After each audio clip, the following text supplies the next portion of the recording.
आज हम न्यूरोलॉजी पर बात करेंगे और न्यूरोलॉजिकल डिसऑर्डर क्या होते हैं। हर एक ऑर्गन की, हर एक यहाँ सब organ of the nervous system की अलग अलग टाइप की बीमारी होती है। उसमें से सबसे घातक बीमारी और सबसे डिसेबलेटिंग बीमारी जो होती है वो ब्रेन स्ट्रोक है।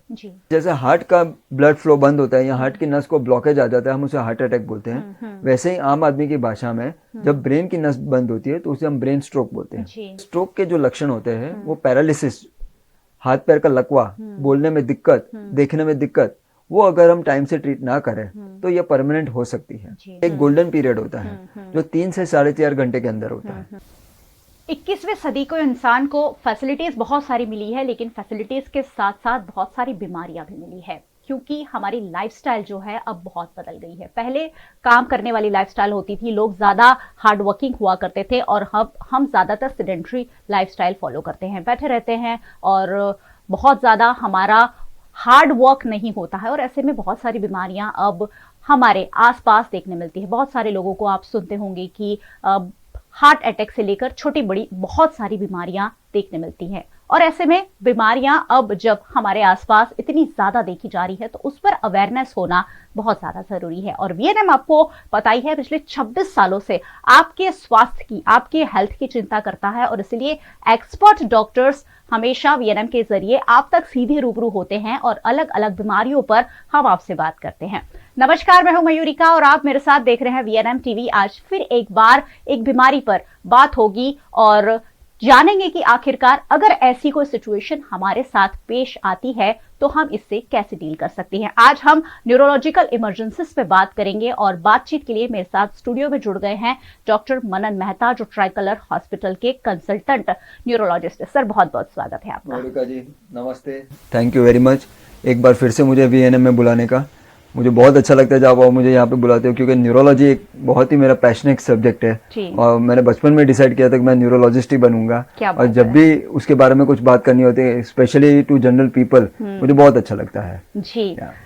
डॉक्टर मनन मेहता के बारे में बता दूं, ट्राइकलर हॉस्पिटल में हेड ऑफ न्यूरोसाइंस डिपार्टमेंट के हेड भी है। आजकल हम सब छोटी मोटी बीमारी जब भी हमारे सामने आती है, हमारे या हमारे फैमिली मेंबर्स के, तो हम गूगल या यूट्यूब देखने लग जाते हैं कि इसका क्या हो सकता है आगे। इससे बेहतर है कि आप वीएनएम टीवी जैसे ऑथेंटिक प्लेटफॉर्म से उन बीमारियों की जानकारी लें। आज हम न्यूरोलॉजी पर बात करेंगे और न्यूरोलॉजिकल डिसऑर्डर क्या होते हैं उस पर बात करेंगे। सबसे पहला सवाल ही यही, न्यूरोलॉजी आखिरकार है क्या और न्यूरोलॉजिकल डिसऑर्डर क्या होते हैं? ये नई नई बीमारियां अब हमारे सामने आने लगी है। तो मैं बहुत ही बेसिक से आपको समझाता हूँ। लॉजी मतलब कि कोई भी चीज की स्टडी होती है और न्यूरो मतलब कि ब्रेन के सेल्स को न्यूरॉन्स बोलते हैं। सो जब ब्रेन की सेल्स की या नर्वस सिस्टम के सेल्स जो न्यूरॉन बोलते हैं उसकी स्टडी को हम न्यूरोलॉजी बोलते हैं। ठीक है, वो एक्चुअली एक सब्जेक्ट है जो मेडिसिन के बाद सुपर स्पेशलिटी में हम आगे 3 साल का कोर्स होता है। खैर, न्यूरोलॉजिकल बीमारी बहुत कॉमन है और मैं दावे के साथ कह सकता हूँ कि हर घर में किसी न किसी को कोई ना कोई छोटी से बड़ी न्यूरोलॉजिकल बीमारी है। सिर्फ डिसएडवांटेज या एक कम नसीब की बात यह है कि लोग हार्ट को या दूसरी बीमारियों को ज्यादा जानते हैं और न्यूरोलॉजी की बीमारियों को कम जानते हैं। जैसे आज के दौर में सबको पता है कि छाती में दर्द हो तो तुरंत हार्ट के डॉक्टर के पास पहुंचना, बट कब न्यूरोलॉजिस्ट के पास पहुंचना है ये लोगों को अभी तक नहीं पता। स्पेशली गांव वाले लोगों को, या स्पेशली जहाँ पे रिमोट एरियाज में जहाँ पे फैसिलिटीज ना हो, तो वो काफी देर कर देते हैं जब हमको इमरजेंसीज में कुछ ट्रीटमेंट्स देनी होती है, जिससे न्यूरोलॉजिकल डिसऑर्डर्स के आउटकम बहुत अच्छे हो सकते हैं। बट हमें जब आदमी को पता ही नहीं है कि क्या है, तब तो वो जानेगा नहीं कि कौन से डॉक्टर के पास जाना है। वो एक इंग्लिश में कहावत है कि the eyes will only see what the brain knows. बिल्कुल, अगर आपको पता ही नहीं है तो वो आप देख ही नहीं पाओगे। सो इस आपके टॉक शो के दरमियान मैं जरूर लोगों को बोलूंगा कि न्यूरोलॉजिकल डिसऑर्डर्स क्या होते हैं, ठीक है, और उनको कब पहचानना चाहिए और कब इमरजेंसीज में आपको कौन सी अस्पताल में पहुंचना चाहिए। जी बिल्कुल, कई बार बहुत सारी चीजों को हम आइडेंटिफाई कर लेते हैं, लेकिन छोटी छोटी चीजें आपके साथ रोज रोज होती रहती है और हम उन्हें नजरअंदाज कर देते हैं। और उन नजरअंदाज करना कितना भारी पड़ सकता है, ये डॉक्टर साहब हमें बताएंगे। सर, न्यूरोलॉजी में इमरजेंसी होती क्या है? सो न्यूरोलॉजी ये इतना विशाल सिस्टम है, नर्वस सिस्टम है, वो ब्रेन से स्टार्ट होता है, स्पाइनल कॉर्ड से होता है, छोटा दिमाग, बड़ा दिमाग, स्पाइनल कॉर्ड, नर्व्स, मसल्स, ये सब पूरा एक नर्वस सिस्टम का पार्ट होता है। हर एक ऑर्गन की, हर एक यहाँ सब organ of the nervous system की अलग अलग टाइप की बीमारी होती है। उसमें से सबसे घातक बीमारी और सबसे डिसेबलेटिंग बीमारी जो होती है वो ब्रेन स्ट्रोक है। सो जो एक इमरजेंसी होती है, जैसे मैं आम आदमी को समझाता हूँ कि जैसे हार्ट का ब्लड फ्लो बंद होता है या हार्ट की नस को ब्लॉकेज आ जाता है, हम उसे हार्ट अटैक बोलते हैं। वैसे ही आम आदमी की भाषा में जब ब्रेन की नस बंद होती है तो उसे हम ब्रेन स्ट्रोक बोलते हैं। हालांकि स्ट्रोक दो टाइप के होते हैं, एक इस्केमिक स्ट्रोक जिसमें ब्लॉकेज होता है और एक हेमरेजिक स्ट्रोक जिसमें खून की नली फट के खून बाहर आ जाके ब्रेन में चला जाता है। बट आमतौर जो हम स्ट्रोक बोलते हैं वो हमेशा इस्केमिक स्ट्रोक ही होता है जिसमें ब्रेन का ब्लॉकेज हो जाता है। इसे न्यूरोलॉजिकल इमरजेंसी क्यों बोलते हैं? क्योंकि स्ट्रोक के जो लक्षण होते हैं वो पैरालिसिस, हाथ पैर का लकवा, बोलने में दिक्कत, देखने में दिक्कत, वो अगर हम टाइम से ट्रीट ना करें तो ये परमानेंट हो सकती है। अभी जो न्यूरोलॉजिकल इमरजेंसी में काफी, ये लेटेस्ट नहीं है, काफी सालों से ट्रीटमेंट है, लेकिन लोगों को फिर भी नहीं पता कि एक गोल्डन पीरियड होता है जो 3 से 4.5 घंटे के अंदर होता है। अगर वो गोल्डन पीरियड को हम समझ के ऐसे कोई अस्पताल में पहुंच जाए कि जहाँ पे MRI, CT scan, neurologist, intensivist की सारी फैसिलिटीज है, तो हम काफी सारे पेशेंट्स को बचा सकते हैं, उनको एक परमानेंट डिसेबिलिटी से बचा सकते हैं। एग्जाम्पल मैं आपको देता हूँ, कोई एक रिक्शा ड्राइवर है जो सिर्फ एक ही आदमी है उसके घर में जो कमाने वाला है, अगर उसी के हाथ में लकवा मार जाए तो आप देखो वो खुद पैरालाइज नहीं होगा, उसका पूरा परिवार पैरालाइज हो जाएगा। ठीक है। सो मैम एक बहुत ही सिंपल न्यूमोनिक हमारे न्यूरोलॉजी फ्रेटर्निटी ने बनाया है जिसे बोलते हैं बी फास्ट। या आई थिंक बहुत सारे चैनल्स में बताया गया है, काफी लोगों ने, मेरे कलीग न्यूरोलॉजिस्ट है, न्यूरोसर्जन से काफी लोगों ने बोला, लेकिन मैं फिर भी एक बार लोगों के लिए बताता हूँ। बी फास्ट मतलब BEFAST, B for balance, E for eye problem, F for face problem, A for arm weakness, S for speech difficulty and T is for time। आपको बैलेंस में प्रॉब्लम है, आंखों में दिक्कत, देखने में दिक्कत हो गई अचानक, आपके फेस, चेहरा टेढ़ा हो गया, तिरछा हो गया, मुंह एक साइड का तिरछा हो गया, आम में हाथ में वीकनेस है, कुछ पकड़ने में वीकनेस है, या फिर बोलने में जुबान लड़खड़ाती है, तो आप time sir, T is very important, कि टाइम सर ऐसे स्ट्रोक रेडी हॉस्पिटल में पहुंचिए कि जहाँ पे आप गोल्डन आवर का फायदा उठा सकते हैं। और थ्रोम्बोलिसिस एक इंजेक्शन होता है जो खून का थक्का, अगर टाइम सर चुनिंदा पेशेंट्स में जो क्राइटेरिया फुलफिल होता है उनको देते हैं तो ये स्ट्रोक के सिम्टम्स काफी अच्छी तरह रिवर्स हो सकते हैं। एक स्टेप में हम और ले जाता हूँ मैडम, कि अलॉन्ग विथ थ्रोम्बोलिसिस, जैसे हार्ट की एंजियोग्राफी करके हम हार्ट में स्टेंट रखते हैं जो काफी लोगों को, सबको पता है, वैसे ही ब्रेन की एंजियोग्राफी करके हम ब्रेन में जो थक्का होता है वो पूरे थक्के को बाहर निकाल सकते हैं। तो मेजर स्ट्रोक जब बहुत बड़ा लकवा होता है कि बोलने में एकदम दिक्कत होती है, अनकॉन्शियस पेशेंट होता है, उन सब में ये दोनों treatment is giving wonderful results. ठीक है। ऐसा नहीं कि हम सभी पेशेंट्स को दे देंगे, बट कोई पेशेंट जो क्राइटेरिया फुलफिल करता है वो उसको डेफिनेटली इस ट्रीटमेंट का फायदा लेना चाहिए, उससे उसकी फैमिली को भी फायदा होता है ma'am.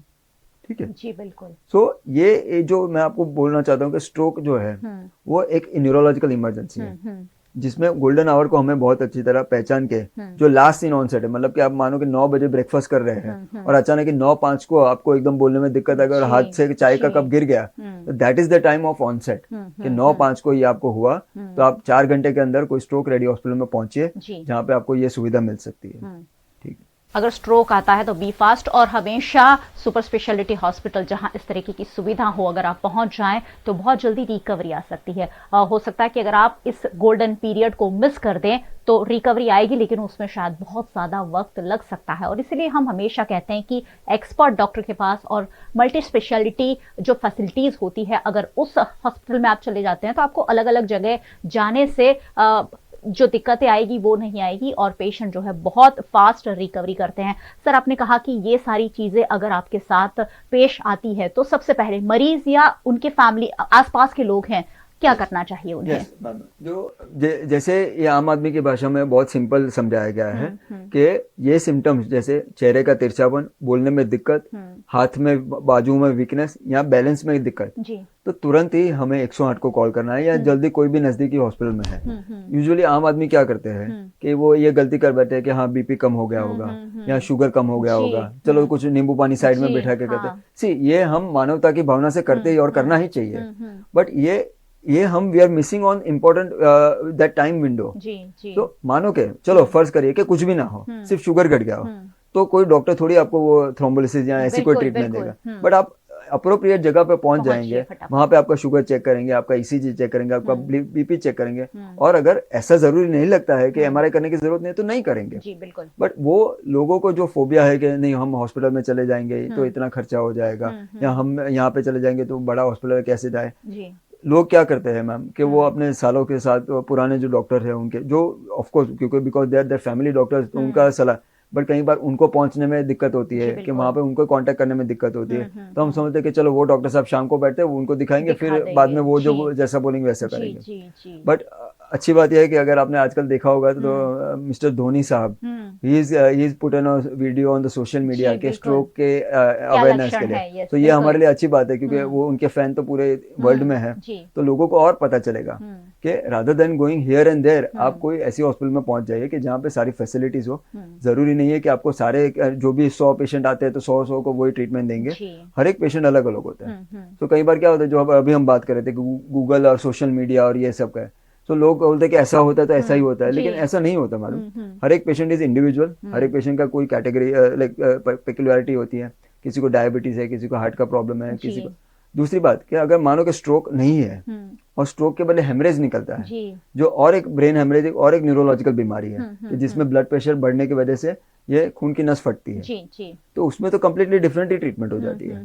So again idea is to reach stroke ready hospital in emergency on time, ठीक है। जैसे मैं इस्केमिक स्ट्रोक के बारे में बात कर रहा हूँ कि जिसमें ब्लड क्लॉट हो जाता है, वैसे ही जब बीपी बढ़ता है तो वो ब्रेन हेमरेज होता है, तो जिसमें नस फट के ब्रेन में चली जाती है और उसकी वजह से भी पैरालिसिस होता है, वो भी एक न्यूरोलॉजिकल इमरजेंसी है। क्यों कि अगर हम टाइम सर बीपी को कंट्रोल करें, as early as possible BP को नॉर्मल आए, ठीक है, तो that will be the real challenge के पेशेंट को लॉन्ग टर्म बेनिफिट हो, लॉन्ग टर्म पैरालिसिस का असर ना हो।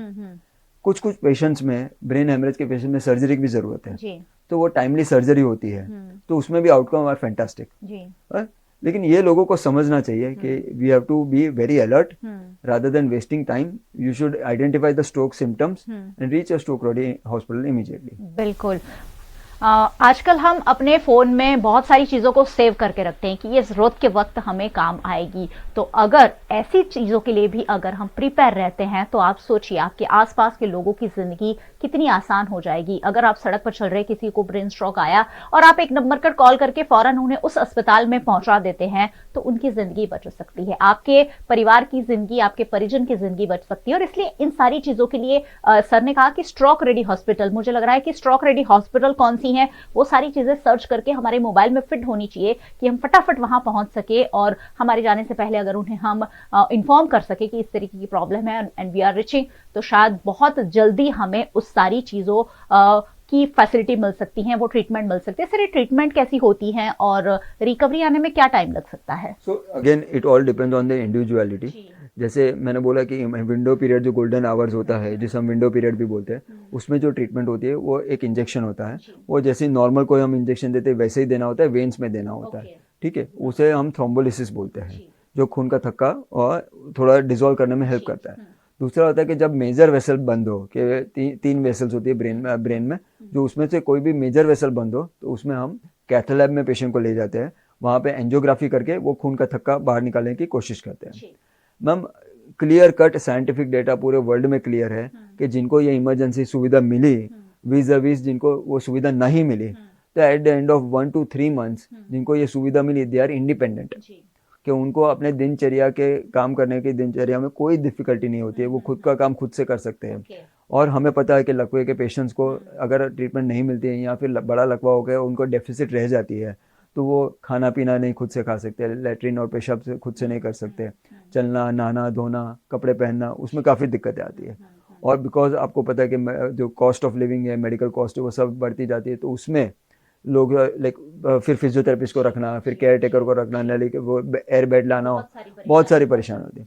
सो हम अगर स्मार्टली अगर ऐसा ट्रीटमेंट लेते हैं तो आफ्टर इफेक्ट्स के जो खर्चे होते हैं या आफ्टर इफेक्ट्स के जो कॉम्प्लिकेशन होते हैं उससे भी हम बच सकते हैं, रिकवरी फास्ट होती है डेफिनेटली। और इसीलिए हमेशा फटाफट हॉस्पिटल पहुंचना चाहिए अगर ऐसी कोई भी चीज़ होती है तो। वैसे कोई भी जब एक्सपर्ट डॉक्टर आते हैं तो बीमारी और बीमारी के इलाज की तो मैं बात पूछती हूँ, सबसे अहम बात मैं आपके लिए ज़रूर पूछती हूँ और वो है कि ये बीमारी होती क्यों है और ऐसा क्या हो सकता है कि ऐसी बीमारियां हमें ना हो। सर, इसकी वजह क्या है न्यूरोलॉजिकल डिसऑर्डर्स की, और कुछ ऐसा है कि उससे बचा जा सके? मैम, अगर न्यूरोलॉजिकल डिसऑर्डर्स के तो बहुत सारे कारण है, अगर लेकिन हम स्ट्रोक के बारे में बात कर रहे हैं तो ये तो बहुत ही फंडामेंटली बेसिक है मैम। इसमें तो कोई रॉकेट साइंस है ही नहीं, ये कोई भी इजीली कर सकता है क्योंकि इसके रिस्क फैक्टर्स क्या है, खून जाड़ा होने का रिस्क फैक्टर, जैसे डायबिटीज है, ब्लड प्रेशर है, कोलेस्ट्रॉल है, ओबेसिटी चर्बी है, वेट ज़्यादा वेट हो जिसके वजह से ओबेसिटी, हार्ट डिसऑर्डर्स होते हैं, ठीक है, स्मोकिंग, अल्कोहल, तंबाकू के व्यसन होते हैं। तो ये तो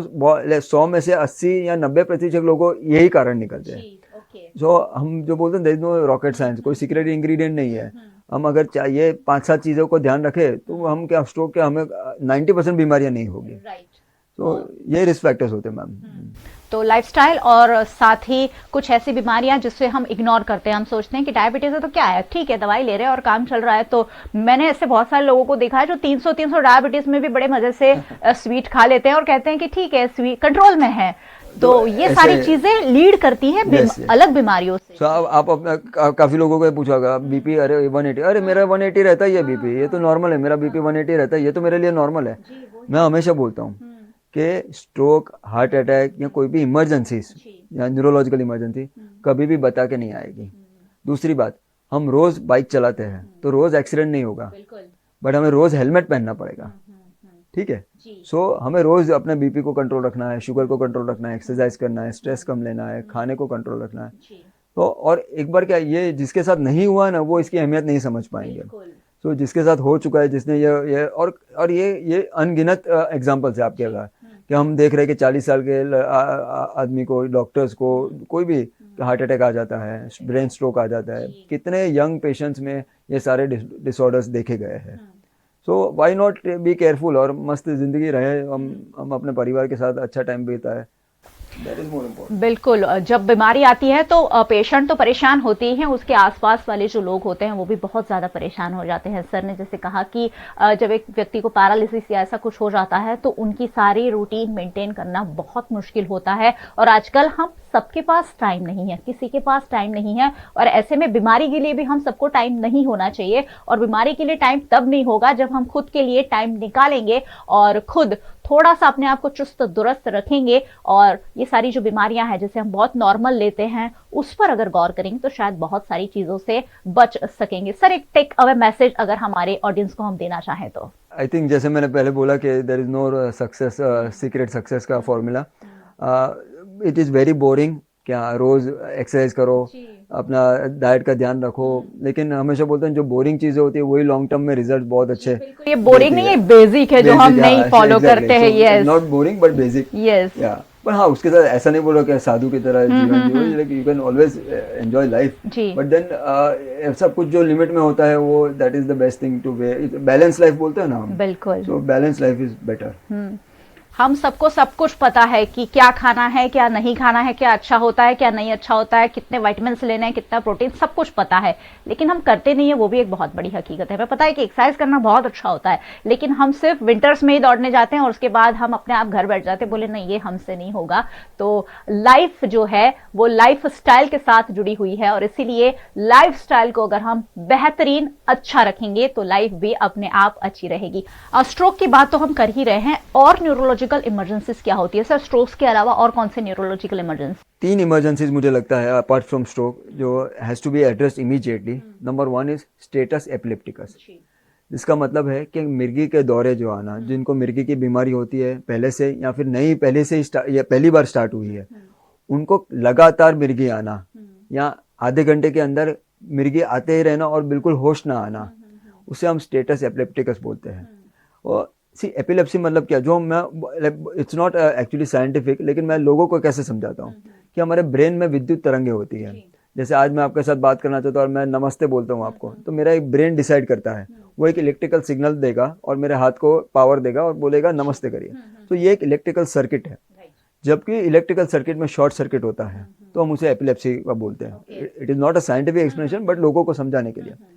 तो मानो कि आपके मदरबोर्ड में या आपके सर्वर में शॉर्ट सर्किट होने लगा कंटिन्यूसली, और वो सर्किट रुक ही नहीं रहा, कंटिन्यूसली शॉर्ट सर्किट होता ही जा रहा है, तो वैसे केसेस में एपिलेप्सी जो फिट होती है या खींच होती है, वो कंटिन्यूस जो चली जाती है स्टेटस एपिलेप्टिकस में। मतलब ये एक इम्पोर्टेंट इमरजेंसी, बहुत ही इंपॉर्टेंट इमरजेंसी है कि जिसमें early treatment as early as 30 minutes और 60 मिनट्स के अंदर हम जो एंटी सीजर मेडिकेशन, या एक न्यूरोलॉजिस्ट के पास प्रोटोकॉल ही होता है कि हमें उनको ये इंजेक्शंस देना है, ये इमरजेंसीज में देना है, ज़रूरत पड़े तो वेंटिलेटर पे रखना है, ज़रूरत पड़े तो आगे स्पेशल ट्रीटमेंट करना।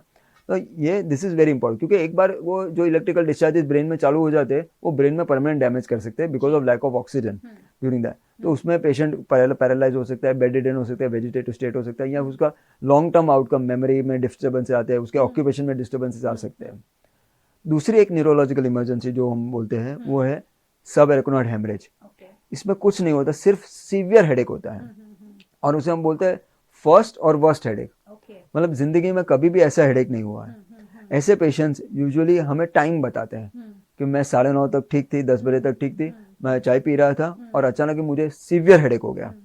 तो उसमें ब्रेन में लीक होता है ब्लड का, और यूजुअली इसमें एक बलून होता है ब्रेन में जो आर्टरी के वेसल्स में होता है, उसे एन्यूरिज्म बोलते हैं। वो aneurysm is like a time bomb, वो कभी भी फट सकता है। तो ऐसे में अर्जेंट न्यूरोलॉजी की, न्यूरोसर्जन और न्यूरो इंटरवेंशन, ऐसे सब जगहों पे जाके हमें एंजियोग्राफी करके उसको आइडेंटिफाई करना है, और जहाँ से वो सोर्स है, ब्लीडिंग का सोर्स है, उसको बंद करना है। ठीक है, क्योंकि वो एक्चुअली जानलेवा हो सकता है। और सब एरेक्नोइड हेमरेज इसलिए इमरजेंसी होता है क्योंकि वो हमें टाइम बहुत कम देता है। कई बार पेशेंट ऐसे खाते खाते मर जाते हैं, they pass away. So that is one more emergency.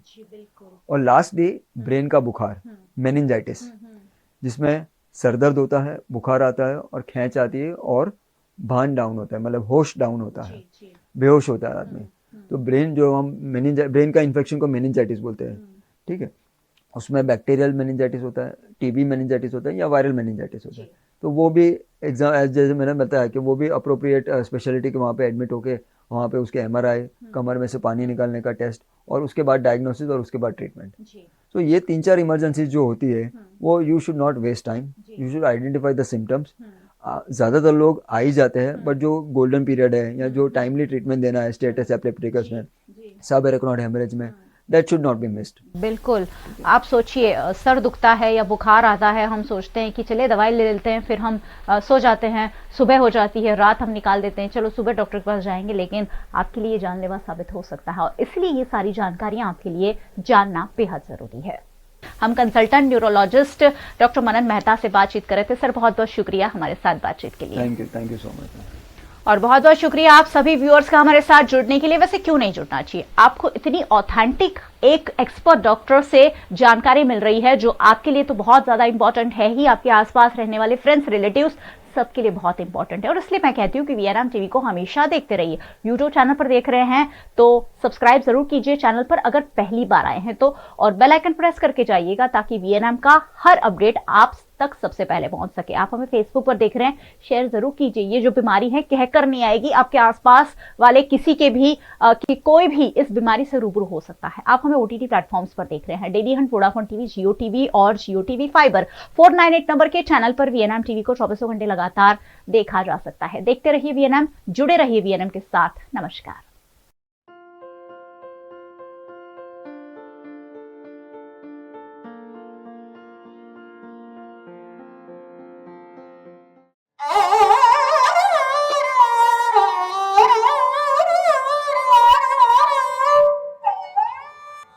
उस्ताद जी की क्या बात की जाए। जाकिर हुसैन साहब बोले तो अपने आप में एक ऐसी किताब कि मतलब अगर उनसे इंसान मिले ना तो ज़िंदगी भर नहीं भूल सकता।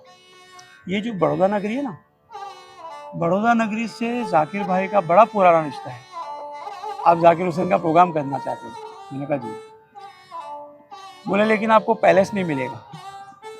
शास्त्रीय संगीत को या फिल्म संगीत को आगे बढ़ाने में और फाइनेंस करने में गुजरातियों का बहुत बड़ा हाथ। बचपन में जाकिर भाई को ढोल बजाने का भी बहुत शौक था। VNM का मतलब हो गया सही मायने में इंटरनेशनल, क्योंकि आजकल सभी जगह दिखता है VNM। संगीत वो एहसास है जो शब्दों में बयां नहीं किया जा सकता। ये दिल की गहराइयों से उठता है और रूह में जा समाता है। हर सुर में छुपा है एक ख्वाब और हर तान में एक कहानी।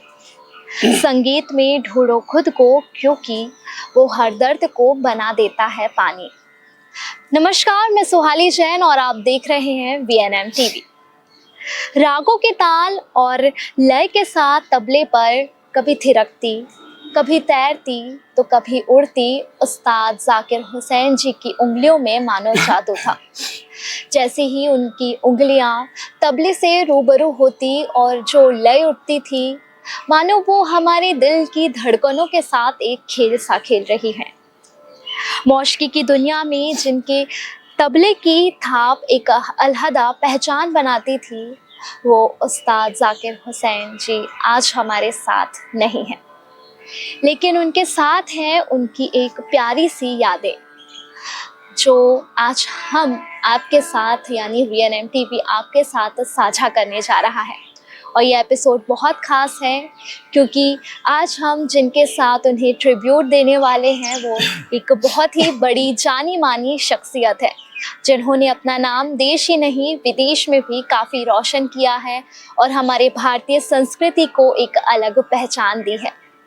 आज हमारे साथ जुड़े हुए हैं इलियास खान जी, और जो ये शख्सियत है वो काफ़ी अपने आप में ही एक बहुत बड़ा नाम है और हमारे वडोदरा के लिए एक गर्व है। जो सर हैं वो कई बार उस्ताद जाकिर हुसैन जी के साथ परफॉर्म कर चुके हैं और उन्होंने जो एक्सपीरियंस किया है उनके साथ आज वो हम सब के साथ साझा करने वाले हैं और उन्हें एक ख़ास ट्रिब्यूट देने वाले हैं। सर, आपका हमारे VNM टीवी में स्वागत है और आज आप हमारे साथ क्या शेयर करना चाहेंगे? मुझे पता है हम सबके लिए बहुत दुखद भरी घटना है ये। दरअसल में आज भी जब हम ट्रिब्यूट की बात कर रहे हैं तो सच कहूँ तो अपने आप पे भी भरोसा नहीं हो रहा है कि उस्ताद जाकिर हुसैन साहब हमारे बीच नहीं रहे, क्योंकि मतलब आज भी दिल मानने को तैयार नहीं है कि जाकिर भाई हमारे बीच में नहीं है। जाकिर हुसैन साहब, जाकिर भाई हम प्यार से इसलिए कहते हैं कि हमारी एक आदत है जाकिर भाई बोलने की। घरेलू रिश्ते हैं उनसे हमारे, कहा जाए तो मेरे बड़े भाई हैं, ऐसा मान सकते हैं आप, क्योंकि हर अच्छे म्यूजिशियन के लिए वो बड़े भाई हैं। जितने भी हिंदुस्तान में या प्रदेश में जितने भी अच्छे म्यूजिशियन हैं जो अच्छा म्यूज़िक चाहते हैं, अच्छा म्यूज़िक बजाना चाहते हैं, उनके लिए वो बड़े भाई समान हैं। तो उनमें से ही हम भी एक छोटे से वो हैं। तो सबसे पहले तो उस्ताद जी की क्या बात की जाए, जाकिर हुसैन साहब बोले तो अपने आप में एक ऐसी किताब कि मतलब अगर उनसे इंसान मिले ना तो ज़िंदगी भर नहीं भूल सकता। उनका मिलना, उनका बात करना, कहते हैं कि सास पे तो बाद में बैठते थे, जब मिलते थे ना तभी अंदर से इंसान को इतनी खुशी होती थी कि हम किसी ऐसे ओरा से मिले हैं कि हम बता नहीं सकते। तो जाकिर भाई के बारे में मैं अभी कल ही पंडित साजन मिश्रा जी से मैं सुन रहा था, क्योंकि आज 2023-2024 इन 2 सालों में हमने हिंदुस्तान के काफ़ी लीजेंड्स खो दिए। पंडित बिरजू महाराज जी वो भी चले गए, उस्ताद राशिद खान साहब वो भी चले गए, पंडित भवानी शंकर जी वो भी चले गए। मतलब इन्होंने अपना सफ़र पूरा कर लिया। और अभी मैं आपको बताऊं, 1.5-2 महीने पहले जाकिर भाई ने ट्रिब्यूट दिया था अपने मुंबई में। तो उन्होंने जब ट्रिब्यूट दिया तो उसमें मुझे भी उन्होंने फ़ोन करवा दिया कि इलियास में कह दो कि भाई मुंबई आ जाए और ट्रिब्यूट जो है वो देना है। हम भी चले गए। तो वो ट्रिब्यूट था उस्ताद राशिद खान साहब और पंडित भवानी शंकर जी को, पृथ्वी थिएटर में। तो उस दिन अचानक से वो, अब बात यादों की चल रही है और हम सुरताल के द्वारा उनको ट्रिब्यूट कर रहे हैं, तो मैं याद कर रहा हूँ तो मुझे बड़ा, मतलब क्या कह सकते हैं बस। तो अचानक से हम मिले, वो जा रहे थे और कुणाल कपूर जी उन्हें अंदर लेकर जा रहे थे, तो मैं पीछे से आ रहा था, तो उनकी जैसे नज़र पड़ी कि मैं पीछे आ रहा हूँ, तो वो एकदम रुक के बोले, अरे मियाँ आप ऐसे अचानक कैसे? मतलब वो वक्त हमारा बाद में आने का था, लेकिन मैं जल्दी चला गया। तो बोले, अरे मियाँ क्या बात है, आओ आओ आओ, साथ ही अंदर चलते हैं। इतनी बड़ी बड़ी हस्तियाँ थी, लेकिन वो मुझे ऐसा नहीं कहा कि आप साइड पे हट जाइए, मुझे अपने साथ अंदर लेकर गए। अंदर जाकर उन्होंने अपना, अचानक से मून हुआ, तौफीक भाई थे, उनके भांजे थे, सारे के सारे हम लोग साथ अंदर थे। और अचानक से पियानो पड़ा था, उन्होंने अपना हाथ सीधा पियानो पे ऐसे करके पियानो बजाने लगे। तो मैंने कहा कि क्या बात है उस्ताद जी, ऐसा मौका मुझे कब मिलेगा? मैंने अपना मोबाइल निकाला और मैंने कहा कि मैं शूट करता हूँ। तो हंसने लगे कि अब क्या ये भी दिखाओगे आप? वो एक अंदाज था उनका। तो वो पियानो का भी मैंने रिकॉर्डिंग फेसबुक पे बहुत शेयर किया है। तो हर फन मौला थे, उस्ताद जाकिर हुसैन बोले तो हर फन मौला। पियानो आप बोलो, गिटार आप बोलो, पखावज आप बोलो, ड्रम आप बोलो, और हर वाद्य यंत्र में, और गाना भी उनका इतना शौक। उस्ताद सुल्तान खान साहब, उनके साथ जब भी होते बंदिशों की बातें। पंडित रविशंकर जी, उनके साथ भी वो काफ़ी उनका रहना हुआ, शुरुआती उन्होंने वहाँ से की। काफ़ी यादें हैं, मतलब काफ़ी यादें। सच बताऊँ तो मैं आज उनको ट्रिब्यूट दे रहा हूँ, मैं एक ज़र्रा भी नहीं हूँ, एक छोटा सा ज़र्रा भी नहीं हूँ, लेकिन क्योंकि जाकिर भाई से हम जुड़े हुए हैं। और मैं आपको और एक चीज़ बताऊँ, ये जो बड़ौदा नगरी है ना, बड़ौदा नगरी से जाकिर भाई का बड़ा पुराना रिश्ता है। मैं सिर्फ 5 साल का था तब वो आए थे बजाने के लिए। तो जब वो सितारा जी के साथ बजाने आए, सितारा देवी जी के साथ, हमारे बड़ौदा के अंजनी अम्बे गांवकर जी थे, उन्हें लेकर आए थे। तो मेरे वालिद साहब, मेरे पिताजी उनके साथ सारंगी पर थे, और मेरे वालिद साहब उस्ताद गुलाब खान साहब जो थे, उनको जाकिर भाई चाचा बोलते थे, नाम नहीं लेते थे। तो वो उस वक्त से मैं उन्हें देखता आ रहा हूँ, और वो उनके दिमाग में वो रिश्ता तब से है। हमारा पुराना घर हुआ करता था फतेहपुरा में, 4 माले ऊपर चढ़ने होते थे, लेकिन जाकिर भाई जब भी बड़ौदा आते थे तो ये समझ लो कि कम से कम आधा घंटे के लिए या पौने घंटे के लिए घर पे आएंगे, और उनके साथ साथ दूसरे भी सारे कलाकार। तो ये रिश्ता ऐसा है कि अगर आज हम उन्हें ट्रिब्यूट ना दें तो ये हमारे संगीत के साथ और हमारे अपने साथ और बड़ौदा के साथ भी नाइंसाफ़ी है। तो ये सारी बातें हैं। मैं आपको ये भी बता रहा था, बड़ौदा के साथ बहुत पुराना रिश्ता भी है, दूसरा भी है। उनकी, जाकिर भाई की एक बहुत कमाल आदत थी, वो जहाँ जाते थे उन्हें पता होता था कि यहाँ पे कितने गुणी लोग हैं, उनके बारे में वो बात करते थे। हमारे यहाँ पे प्रोफेसर सुधीर कुमार सक्सेना सर थे, तबले के बहुत अच्छे, अजराड़ा घराने के बहुत अच्छे माहिर। कथक के अंदर पंडित सुंदरलाल गंगानी जी थे, हमारे शिव कुमार शुक्ला साहब थे, मेरे पिताजी उस्ताद गुलाब खान साहब थे, पंडित कालूराम जी थे, और जितने पंडित मदन लाल जी थे, और हमारे महाराज साहब रंजीत सिंह गायकवाड़ जी, जो कि एक महाराजा होते हुए संगीत के इतने शौकीन थे, वो खुद भी गाते। उनके साथ भी कई बातें मेरी ऐसी शेयर होती थी, तो मैं अभी बात करते करते बता दूँ।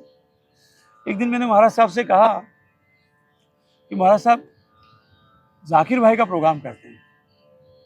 तो कहने लगे कि अच्छा, आप जाकिर हुसैन का प्रोग्राम करना चाहते हो? मैंने कहा जी। बोले लेकिन आपको पैलेस नहीं मिलेगा। मैंने बोला महाराज साहब क्यों? नहीं, बोले जाकिर भाई में इतना क्राउड आ जाता है कि संभालना मुश्किल हो जाता है। वो पैलेस भी छोटा पड़ जाता है। और बड़ौदा की हिस्ट्री में ऐसा हुआ कि 92-95 में जाकिर भाई आए,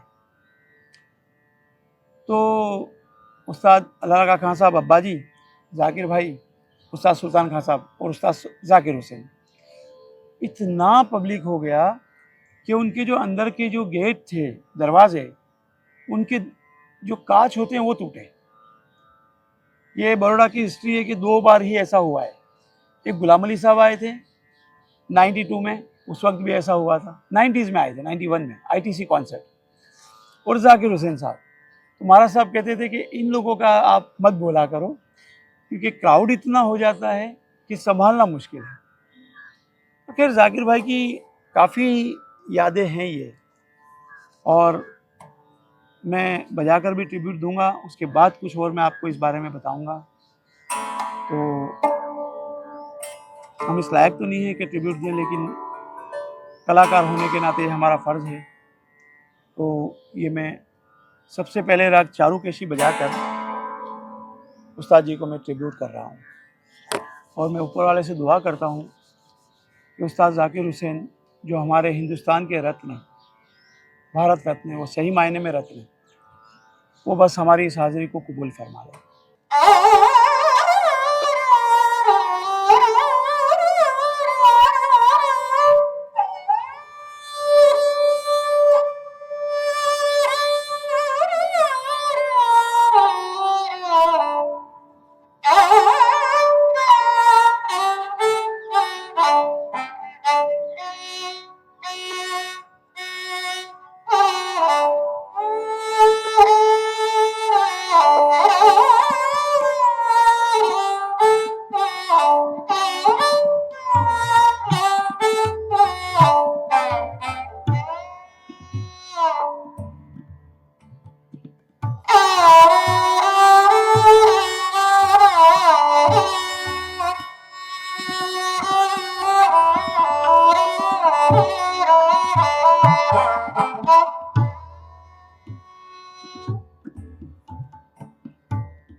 क्या बात है सर।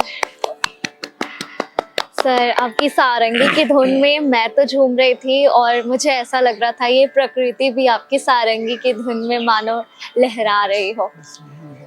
संगीत सच में एक जादू है जो आपको कहीं ना कहीं भगवान तक जाने का रास्ता बताता है।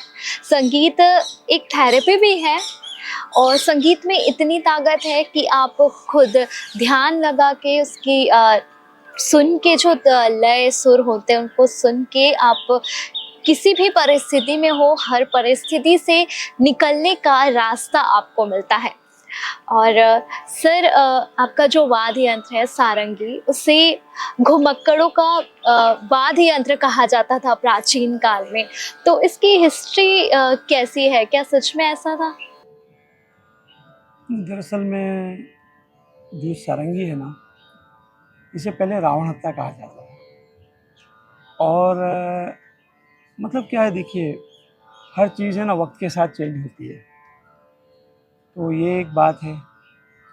और रावण हत्या जो था, क्योंकि आज जो हम कहते हैं कि रामायण में श्री राम जी और रावण, तो ये रावण का बहुत प्रिय साज था। रावण हत्या था उस वक्त, बाद में उससे सारंगी बनी, धीरे धीरे डेवलप हुआ। फिर अच्छे अच्छे जो म्यूजिशियन हुए उन लोगों ने अपने हिसाब से इसको सारंगी बनाया। तो ये सारंगी का एक हिस्ट्री है इस तरह से। और ये करुण भी है इस साज में, जिसे हम लोग आज ट्रिब्यूट दे रहे हैं। जाकिर भाई को सारंगी बहुत पसंद थी, क्योंकि वो अक्सर कहते थे कि मैं सभी साजों में हाथ डालता हूँ, लेकिन एक यही साज है जिसको मैं नहीं बजा पाया। शास्त्रीय संगीत को या फिल्म संगीत को आगे बढ़ाने में और फाइनेंस करने में गुजरातियों का बहुत बड़ा हाथ है। कि जाकिर भाई जो थे ना, वो क्लासिकल प्लेयर तो थे ही, मगर उनका दिमाग इतना ज़बरदस्त तेज था कि वो वेस्टर्न म्यूजिक में भी इतने ही माहिर थे। भारतीय संगीत के साथ साथ वेस्टर्न में भी। भारतीय संगीत के साथ साथ वेस्टर्न को भी इतना ही वो समझ कर और सोच कर वो बजाया करते थे। और क्योंकि उनका शौक था। मुझे एक दिन जाकिर भाई कहने लगे, हम लोग जा रहे थे प्रोग्राम में, मैं उनके साथ ही जुड़ गया था। मैं बॉम्बे गया था, तो मुझे बोले कि मियाँ चलो। सुल्तान खान साहब, मैं और जाकिर भाई, हम लोग सब गाड़ी में हैं। तो कहने लगे कि जो माहिम दरगाह है, जहाँ उनका घर पुराना हुआ करता था,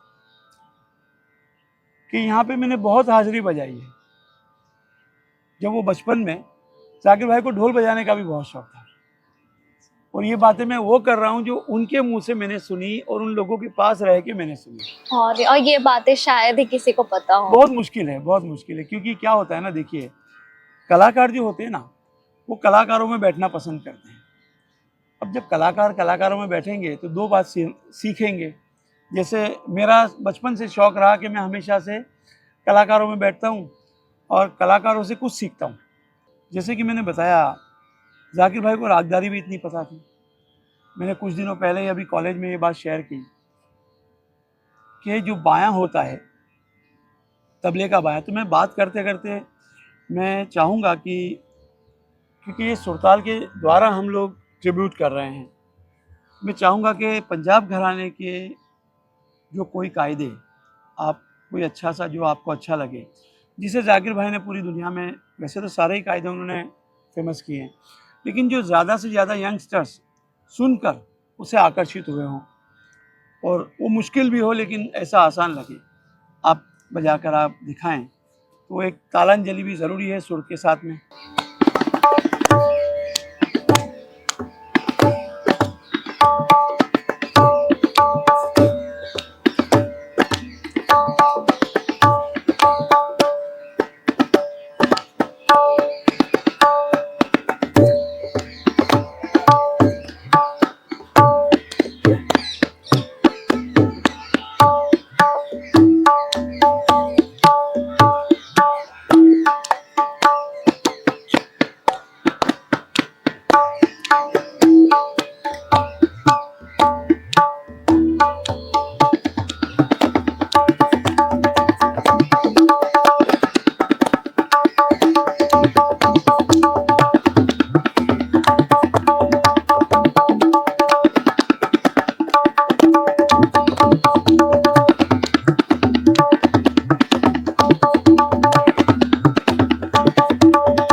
बहुत ही शानदार।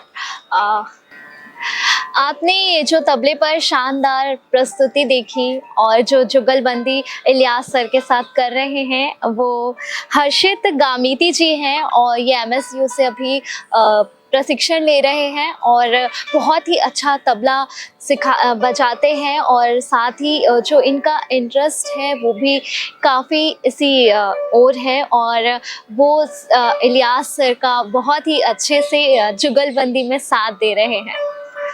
बहुत ही अच्छा बजाया। Thank you. जाकिर हुसैन जी के व्यक्तित्व की बात करें तो उनका व्यक्तित्व भी बहुत ही शानदार था। कहा जाता है वो ज़मीन से जुड़े व्यक्ति जिनको कहा जाता है उस व्यक्तित्व के थे और आपसे उनकी जो परिचय थे आपके परिवार की तरह हैं, तो आप उनके व्यक्तित्व के बारे में क्या बताना चाहेंगे?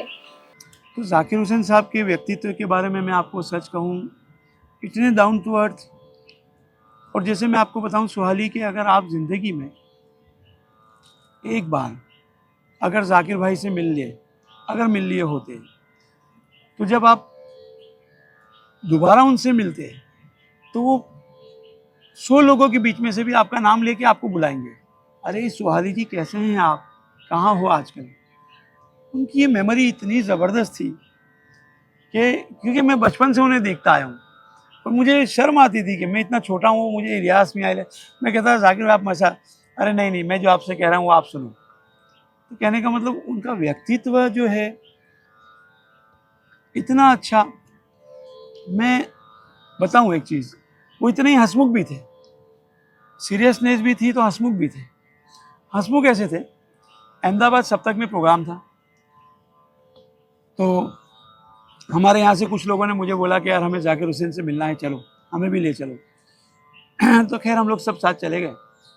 अच्छा, उसमें एक हमारे ही कॉलेज का स्टूडेंट भी हुआ करते थे, उनका नाम भी जाकिर था, जाकिर फ्रूट वाला। तो वो भी मैं ले गया साथ में। अभी मैं ले गया तो जाकिर भाई की एक आदत थी कि जाकिर हुसैन साहब मुझे जब भी देखते थे, जाकिर भाई मेरा हाथ पकड़ के कहते थे चलो अंदर आ जाओ, अंदर वहाँ पे बात करेंगे, आप मेरे साथ बैठो।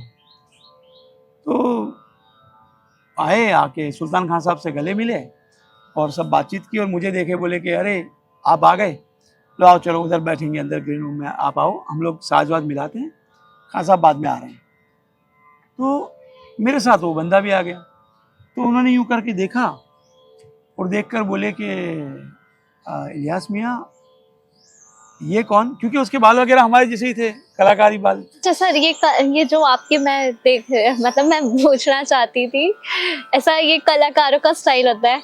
दरअसल में मैं सच कहूँ तो ये स्टाइल बोलो या माँ सरस्वती की कृपा बोलो या भगवान की देन बोलो या खुदा की देन बोलो, जो कलाकार होंगे ना ज़्यादातर ऐसे नज़र आएंगे। ये पहचान है, यह ट्रेडमार्क का हो गया हमारा, और वो भी बिकॉज ऑफ जाकिर भाई, इन शिव कुमार जी, इन रविशंकर जी, इन लोगों के भी आप बाल देखेंगे, काम तो हमसे बहुत ऊपर है उनका, खैर बालों तक ही हम साथ हैं। तो कहने का मतलब है कि ऐसे मैं बात कर रहा हूँ तो मैं लंदन में रविशंकर जी के उसमें मुझे मिला।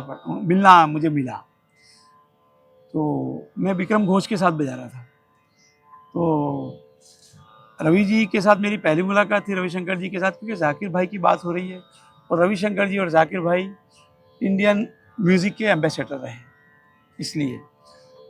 तो कहने लगे रविशंकर जी कि अरे आपके बाल तो बिल्कुल शिव जी जैसे हैं।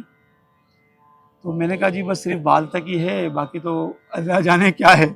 तो बड़े हंसने लगे। VNM TV ऐसे ही हर कलाकार को सराहता हुआ आया है और उन्हें VNM TV के द्वारा लोगों तक पहुंचाता आया है। जो ट्रिब्यूट दिया जा रहा है इलियास खान सर जी के द्वारा, वो भी सराहनीय है और हमारी ऑडियंस सर आपका जो ये परफॉर्मेंस है, ट्रिब्यूट है, हमेशा याद रखेगी।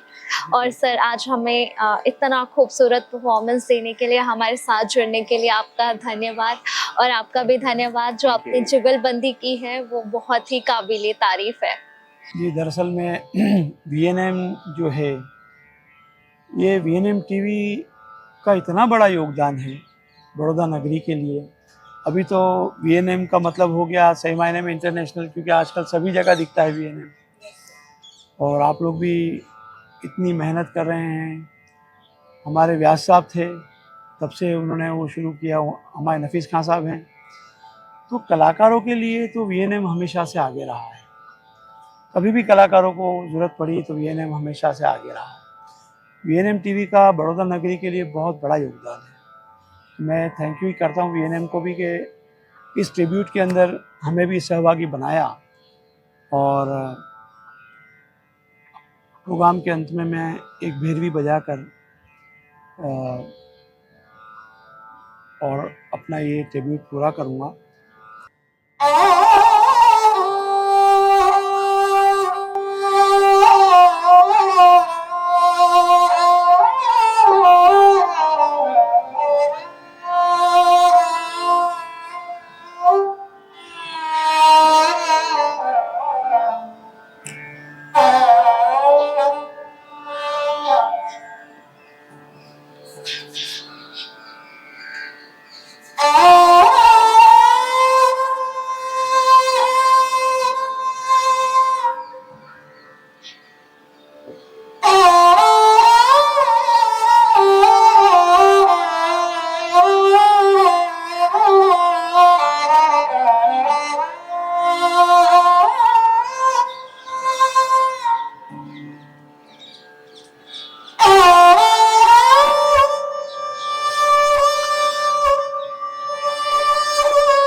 संगीत एक ऐसी चीज़ है जो जाति धर्म से परे है और जिसकी सभी पूजा करते हैं, और ये कहीं ना कहीं भगवान से मिलने मिलाने का एक सही माध्यम है।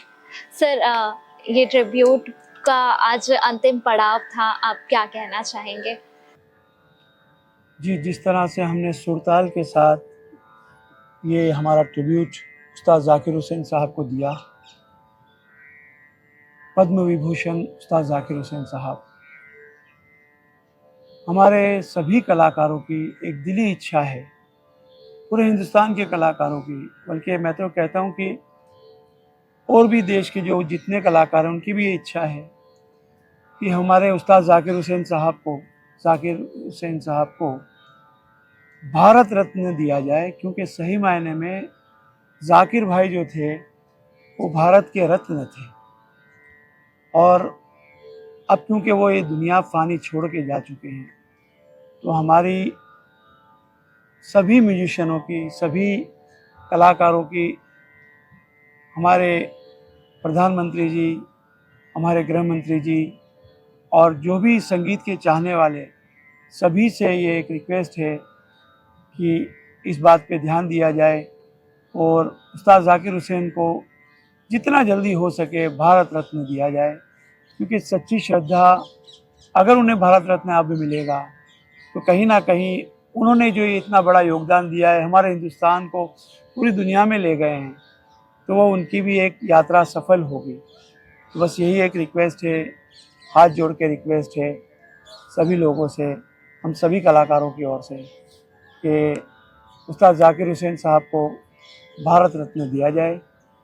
उस्ताद जाकिर हुसैन साहब जी अब हमारे बीच में नहीं है, लेकिन वो खूबसूरत यादें हैं जो वो हमारे लिए छोड़ के गए हैं, और VNM TV उन्हीं यादों को संजोने का काम कर रहा है। और आपके सामने एक बहुत ही खूबसूरत जो ट्रिब्यूट दिया गया है, वो आपको कैसा लगा हमें वीडियो के नीचे कमेंट करके ज़रूर बताएं।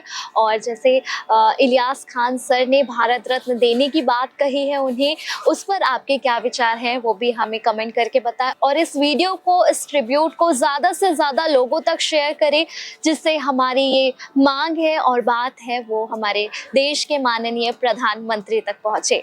धन्यवाद। हमारी जिंदगी में कहानियां कितनी इम्पोर्टेंट है ये शायद मुझे आप लोगों को बताने की जरूरत नहीं है। जब छोटे बच्चे थे तब हमारे घर में हमारे माता पिता या हमारे नाना नानी हमें कहानियों के जरिए नई नई चीजें सिखाते थे। ऐसे ही हमने सीखा कि कहानियों से हमें चीजें जल्दी समझ आती हैं। चाहे स्कूल हो चाहे कॉलेज हो, हमें ड्रामास के थ्रू, स्टोरीज के थ्रू नई नई चीजें इंट्रोड्यूस कराई जाती हैं। फिल्में हमारी जिंदगी में कितनी इंपॉर्टेंट है ये हम सभी भली भांति जानते हैं। जैसे जैसे दौर बीतता गया, अलग अलग फिल्में हमारे सामने आती गई, अलग अलग सोशल मैसेजेस हमने फिल्मों के जरिए देखे। चाहे वो जिंदगी का पाठ सिखाना हो, चाहे कोई बदलाव लाना हो, फिल्में हमेशा ही एक क्रांति के रूप में हमारे सामने आती रही हैं। चाहे सीरियस हो, चाहे कॉमेडी हो, चाहे थ्रिलर हो, सभी फिल्में हमारे लिए बहुत खास और यादगार बन जाती है। अब आज मैं आपको मिलाने जा रही हूँ वडोदरा के एक ऐसे प्रोड्यूसर से जिन्होंने बनाई है एक फिल्म जिसने ना केवल देश में बल्कि देश के बाहर भी अपना नाम कमा लिया है। मैं आपको मिलाने जा रही हूँ वडोदरा के दीपक परमार जी से जिन्होंने एक फिल्म बनाई जिसका नाम है चातर। मैं ज्यादा नहीं बताऊंगी इस फिल्म के बारे में क्योंकि इस फिल्म के बारे में हम सीधे सीधे जानेंगे इस फिल्म के प्रोड्यूसर दीपक परमार जी से। सबसे पहले मैं आपका स्वागत करती हूँ sir, thank you so much आने के लिए। थैंक यू वेरी मच जी। अब जैसे मैंने कहा ही है कि चातर ये फिल्म, तो सबसे पहले हम शुरुआत करेंगे कि चातर जो टाइटल है इसका क्या मतलब होता है और ये फिल्म का कॉन्सेप्ट क्या है, किस बारे में है ये फिल्म? एक्चुअली क्या है कि हम लोग हमारी रोज बरोज की लाइफ में बच्चों की बात सुनते हैं मगर उनके मन में क्या चल रहा है उसको कोई करना नहीं चाहता। बच्चे जो होते हैं मन के सच्चे होते हैं, वो ऐसे होते हैं कि वो आसमां के तारे जमीन पे लाना चाहते हैं और खुद चांद पे बैठना चाहते हैं। उनके पास हर चीज का सॉल्यूशन होता है और खासकर गरीब बच्चे जो रोज बरोज की अपनी लाइफ में अपने आस पास जो समस्याएं देखते हैं उनका समाधान ढूंढना चाहते हैं मगर उनकी कोई बात सुनता नहीं। तो इसी बेस पर हम लोग ने एक फैमिली लिया है जहां 4-5 बच्चे इकट्ठे होके अपने गांव में जो समस्याएं होती है उस समस्या का हल ढूंढने की बात करते हैं। उसी के बेस पर यह मूवी है चातर। चातर बोले तो जो शब्द है, सच में आपने बहुत अच्छा प्रश्न पूछा। चातर का मतलब है कि जो नया चीला बनाता है, हमारे गुजराती में बोलते हैं क्या नया रास्ता जो तराशता है, जो नया रास्ता तराशता है उसको गुजराती में बोलते हैं चातरता, यानी कि कंडारता है। तो जो नया रास्ता बनाता है उसको कंडारता है, चातरता है या चितरता है, उसको चातर बोलते हैं। तो यही सोच के हमने कुछ कोई नया कर रहा है बच्चा तो उसके पात्र के नाम से हमने चातर बनाया है, नाम रखा है। बहुत ही बढ़िया कॉन्सेप्ट है और कोई शक नहीं है कि क्यों इस फिल्म को बहुत ज़्यादा सराहा जा रहा है। लेकिन मैं ये भी जानना चाहूँगी कि इससे पहले क्या आपने कोई फिल्म प्रोड्यूस की है या फिल्म में कोई आपका पार्ट रहा है? क्या इंस्पायर किया है आपको इस फिल्म को प्रोड्यूस करने के लिए? एक्चुअली क्या है, मैं पिछले कई सालों से, तकरीबन 5 सालों से मेरी कई लोगों से मुलाकात हुई कि मैं फिल्म बनाऊं, मगर कहीं पर भी बात नहीं बन रही थी। मगर जब कुछ अच्छा होना होता है तो कुछ अच्छे लोगों का जमावड़ा हो जाता है। मेरे साथ भी यही हुआ। जो मेरे डायरेक्टर थे उन्होंने मेरी बात मानी और मैं पिछले कई सालों से इस फील्ड में आना चाहता था मगर मुझे एक सही प्लेटफॉर्म नहीं मिल रहा था। मगर एक बार ऐसे कुछ बात बनी कि मेरे डायरेक्टर से मेरी बात हुई और मैंने अपना ड्रीम बताया कि मैं सिर्फ पैसा कमाना नहीं चाहता, समाज को एक नई राह दिखाना भी चाहता हूँ। पैसे तो अपने आप बनेंगे अगर रास्ता सही दिखाएंगे तो यही मेरी सोच मेरे डायरेक्टर को पसंद आ गई और हमारी टीम बनी और हम लोग आगे निकल गए और आज पिक्चर बन चुकी है। जी, ये फिल्म बनी है और जैसा आपने कहा कि फिल्म का कॉन्सेप्ट भी बहुत बढ़िया है। तो कहाँ कहाँ किस किस शहरों में इसकी स्क्रीन प्ले हो चुकी है और क्या अवार्ड्स इस फिल्म ने प्राप्त किए हैं वो भी बता दीजिए हमारे दर्शकों को। एक्चुअली क्या है मैडम कि हम लोग अभी इस फील्ड में नए हैं। अभी गुजराती मूवीज की इंडस्ट्रीज बहुत बढ़िया चल रही है मगर हमको हमारी पहचान बनानी है। तो हम लोग ने क्या रास्ता चुना है कि जो दुनिया भर में और भारत में जो फिल्म फेस्टिवल्स होते हैं वो सब जगह पे हम लोग ने हमारा रिकग्निशन फॉर्म भरा है और फॉर्चुनेटली हम लोग को अपने भारत में जो बहुत सारे फिल्म फेस्टिवल्स होते हैं उसमें से एक बहुत बड़ा फिल्म फेस्टिवल है जागरण फिल्म फेस्टिवल्स, जो देश के 18 देशों में होता है। वो सबसे बड़ा ट्रैवल फिल्म फेस्टिवल्स है। वो लोग देश के बड़े बड़े सिटीज में, जैसे अभी रिसेंटली मैं अपने बारे में बताऊं, मेरी मूवी के बारे में, तो चातर पिक्चर को जागरण फिल्म फेस्टिवल्स ने प्रयागराज में, जहां पर बड़ी बड़ी फिल्में जैसे कि आपने श्याम बहादुर का नाम सुना था, उसका स्क्रीनिंग हुआ। उसके अगले दिन हमारी चातर फिल्म का स्क्रीनिंग हुआ था और उन लोगों ने हमारी पूरी टीम को उधर आमंत्रण दिया था। तो जागरण जो फिल्म फेस्टिवल्स है उसमें हमारा स्क्रीनिंग होना हमारे लिए बहुत ही सकारात्मक और एक गर्व की बात है, क्योंकि एक गुजराती पिक्चर को उन लोगों ने इतना सराहा और उन्होंने सिलेक्ट किया, क्योंकि पूरे देश के सभी जाने माने लोग इसमें चाहते हैं कि हमारी मूवी दिखाई जाए। और हमारी जो पहली बार हमने जो काम किया उन्होंने इतना सराहा और सिलेक्ट किया और हमारी मूवी उधर दिखाई। और वहाँ के जो लोकल लोग हैं, क्योंकि फिल्म फेस्टिवल से वही लोग आते हैं जो जानते हैं कि मूवीज क्या है, और उन लोगों ने पूरी मूवीज देखी और मूवीज को इतना सराहा है कि उधर दैनिक जागरण न्यूज़पेपर में भी हमारे बारे में कहा गया था, हमारे डायरेक्टर के बारे में, कि बहुत अच्छी मूवी बनाई है। पहली बार अपने सपनों की तरफ बढ़ना और उसमें अगर आपको इस तरह से पॉजिटिव एनर्जी आपकी तरफ आए, आपको अच्छे अच्छे कॉम्प्लीमेंट्स मिलें तो बहुत खुशी महसूस होती है। लेकिन ऐसा कहा जाता है ना कि जब भी हम किसी चीज़ में सक्सेसफुल होते हैं तो उसके बीच में कई सारे हर्डल्स होते हैं जिसके बारे में सिर्फ हम ही जानते हैं। तो ये पहली फिल्म थी एज अ प्रोड्यूसर आपकी, तो क्या चैलेंजेस आपको फेस करने पड़े हैं इस मूवी के दौरान? एक्चुअली क्या है मैडम कि आप जानते हैं कि मूवीज के लिए कितने सारे लोगों को इकट्ठा करके एक ही साथ काम निकालना होता है, और हमारा काम तो बच्चों के साथ था। अभी मैं आपको एक साथ बता दूं कि हमारे मूवीज में जो 2 गाने हैं और हमारा जो पात्र है, जो कैरेक्टर है, वो सिर्फ 12 साल का है, और एक जो गाना है जो मुझे विश्वास है कि गुजरात का हर गुजराती बच्चा गाना गाएगा, वो बच्चा हम लोग ने क्या किया है कि 4 छोटे छोटे बच्चे के आवाज से हमने वो गाना पिक्चराइज किया है। और ये बच्चों को, बड़े लोगों को बोलेंगे वो तुरंत फॉलो करते हैं, मगर शूटिंग के दौरान इतने सारे बच्चों को एक साथ में इकट्ठा करके उनसे काम निकालवाना, it was really challenging. But बच्चे, आजकल के बच्चे इतने स्मार्ट, एक्टिव और मैं तो बोलूँगा प्रोएक्टिव होते हैं कि वो तुरंत बात को समझ जाते हैं, और उन्होंने इतना बेखूबी हमारा साथ सहकार निभाया है, और ऐसे खेलते झूमते हुए मूवी बनी है। और हमारी जो स्टारकास्ट थी पूरी पिक्चर में, जिन लोगों ने काम किया, वो एक फैमिली बन चुकी है। एक ऐसा मोमेंट हुआ जो आपने शेयर किया है उस फिल्म के बारे में जो आपके लिए यादगार रहेगा, और जाहिर सी बात है पहला प्रोजेक्ट हर किसी को याद रहता है, लेकिन फिर भी मैं चाहूंगी कि कुछ ऐसे किस्से या तो फिल्म के या तो आपने personally out of the film feel किया हो जो आपके लिए बहुत मेमोरेबल हो, जो आप शायद हम कभी भूल ना पाए और जो हमारे साथ में आप साझा करना चाहें। हम लोग जब मूवी बना रहे थे तो हम लोग ने, मेरे डायरेक्टर थे, मेरे उनसे कंटिन्यूस टच में था, कांटेक्ट में था, और हम लोग ने बहुत देखा क्या कर सकते हैं। हम लोग हमेशा यही सोचते थे कि और अच्छा कैसे किया जाए, और अच्छा कैसे किया जाए। उसी वक्त हम लोग सोचते थे कि बच्चे परेशान करेंगे, मगर उस समय एक वाक्य ऐसा हो गया कि जो हमारे मूवी के जो एक लीड कैरेक्टर है मौलिन नायक, जिनको डाकला फेम बोलते हैं, मौलिन नायक जो अरिजीत सिंह के प्रोग्राम में जिन्होंने डाकला बजाया था, वो भी हमारे मूवी में हीरो है। उनका ही तबीयत खराब हो गया। अभी हम लोग दूर दराज एक गांव में शूटिंग कर रहे थे और उनका तबीयत खराब हो गया। सब लोग को चिंता थी बच्चों की, मगर इनका हो गया। मगर बच्चों ने उस समय भी क्या साथ सहकार निभाया, तुरंत उनको लेके इमरजेंसी में हम लोग अहमदाबाद सिटी आए, उनका ट्रीटमेंट करवाया और वापस गया। उस दौरान वो जो वक्त था, उस समय सबको पॉजिटिवली एक साथ बांध के रखना और मोमेंटम जो था उसको इंटैक्ट रखना। उस समय जो पूरे टीम ने एज ए फैमिली जो एक दूसरे से कोऑपरेट किया और ऐसा बर्ताव किया कि जैसे कुछ हुआ ही नहीं है, और फिर भी उसके आने के बाद भी मूवी ऐसे चली कि जैसे कुछ हुआ ही नहीं है। तो उस समय जो लोगों ने जो कोऑपरेशन दिया, जो साथ सहकार दिया, वो बहुत ही बढ़िया था, और मैं वो साथ सहकार कभी भूलूंगा नहीं।